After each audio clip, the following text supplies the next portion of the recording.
ایک غریب آدمی کو قرض کی ضرورت پڑ گئی، 1000 دینار چاہیے۔ میں کہہ چکا ہوں کہ درہم چاندی کا ہوتا تھا، دینار سونے کا، اب 1000 دینار لینا ہے۔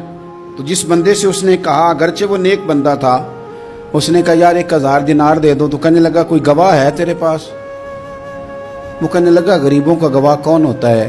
ہاں ایک گواہ ہے۔ کہا کون؟ کہا میرا رب، وہ تیرے اور میرے بیچ گواہ ہے۔ اس نے کہا کوئی کفیل، اگر تو پیسے نہ دے سکے تو وہ بعد میں دے دے، یا تجھے کچھ ہو جائے تو وہ دے دے۔ اس نے کہا کفیل بھی میرا اللہ ہی ہے، میرے پاس اگر ہے تو رب کریم کا نام ہے، اگر اعتماد کر سکتا ہے تو کر لے۔ بندہ نیک تھا، اس نے کہا رب کے نام پہ، رب کی کفالت پہ، اللہ کو گواہ بنا کے میں تیار ہوں تجھے 1000 دینے کو۔ اس نے 1000 دینار دے دیا، وقت واپسی کا طے ہو گیا۔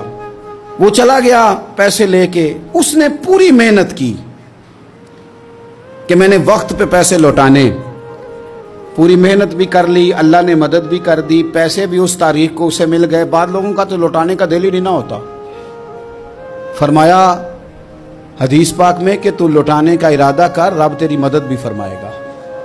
لیکن یہاں بہت سارے لوگ کہتے ہیں خیر ہے، ارادہ ہی نہیں، تو پھر جس طرح کا بندے کا گمان ہو رب بھی اسی طرح کا معاملہ فرماتا ہے۔ اس نے پیسے جمع بھی کر لیے اور واپس دینے کو تیار بھی ہو گیا، لیکن رستہ بحری جہاز کا تھا، کشتی کا تھا، دریا کے رستے واپس آنا تھا۔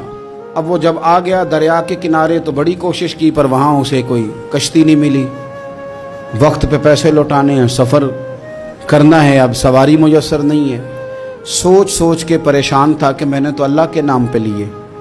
اچانک دل میں ایک تجویز آئی، اس نے ایک لکڑی لی، لکڑی کو اندر سے کھولا، 1000 دینار اس میں بھرا، بخاری پڑھ رہا ہوں، اور ساتھ ایک خط بھی لکھا کہ یار میں پیسے پہنچانا چاہتا تھا پر مجھے کوئی چیز نہیں ملی دریا کے اس پار آنے، اللہ کے نام پر تیری طرف روانہ کر رہا ہوں۔ اور یہ کہہ کہ وہ لکڑی دریا میں رکھ دی، وہ لکڑی ڈوب گئی ہے، واپس آ گیا۔ وہ جس نے پیسے لینے تھے وہ عین مقررہ وقت پر دریا کنارے آیا۔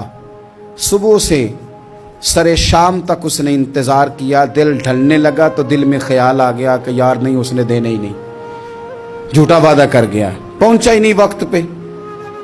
اب جب واپس لوٹنے لگا تو اچانک دریا میں ایک لکڑی تیرتی ہوئی دکھائی دی۔ کہنے لگا لے جاتا ہوں، شام کو روٹیاں پکانے کے کام آئے گی، ایندھن بنا کے جلا لوں گا، ہنڈیا پک جائے گی۔ لکڑی اٹھا کے جلانے کے لیے گھر لایا، گمان تھا کہ وہ نہیں آیا وعدہ کر کے، اللہ کو کفیل اور وکیل بنا کے اور گواہ بنا کے پھر بھی نہیں آیا۔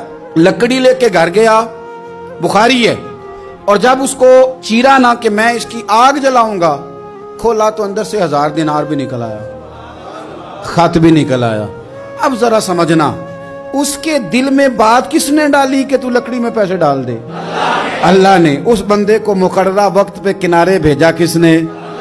لکڑی صرف اسی کے ہاتھ آئی تو یہ بندوبست کیا کس نے؟ اللہ نے۔ گھر جا کے چیری تو پیسے بحفاظت اس تک پہنچائے کس نے؟ تو پھر ہمیں بھی توجہ اللہ کی جانب بھی کرنی چاہیے، ہمارے پہ دل کی توجہ رب کی طرف ہی ہونی چاہیے نا، ہمیں ادھر ادھر جانے کی، دیکھنے کی، بندوں پر غور کرنے کی ضرورت کیا ہے؟ وہ پیسے پہنچ گئے، یہ وہاں اپنی جگہ پہ پریشان تھا، اس نے 1000 دینار اور جمع کیا۔ پھر دوبارہ ایک دن دریا کنارے آیا، کشتی مل گئی، بیٹھ کے اپنے اس بھائی کے پاس آیا، کہنے لگا دیکھنا مجھ پر بدگمان نہ ہونا، پیسے اس تاریخ کو بھی جمع کر لیے تھے، دریا پہ آیا تھا پر کشتی نہیں ملی تھی، پھر میں نے نا لکڑی میں ڈال کے خط ڈال کے تیری طرف بھیج بھی دیے تھے، لیکن آج میں پھر لے کے آ گیا ہوں۔ وہ کہنے لگا خوش ہو جا، جس رب کو تو نے میرا اور اپنا گواہ بنایا تھا اس رب نے میرے تک پہنچا بھی دیے ہیں۔ جب لوگ اللہ کو گواہ بناتے ہیں، رب کی جانب اپنی توجہ کرتے ہیں، اپنی چاہتوں، خواہشات اور اپنی ساری چٹھیاں اپنے رب کریم کی رحمت کی طرف روانہ کرتے ہیں، پھر اللہ اپنے بندوں کو مایوس نہیں کرتا، اللہ اپنے بندوں کو نواز دیتا ہے، اللہ تبارک و تعالیٰ اپنے بندوں پہ کرم نوازی کرتا ہے۔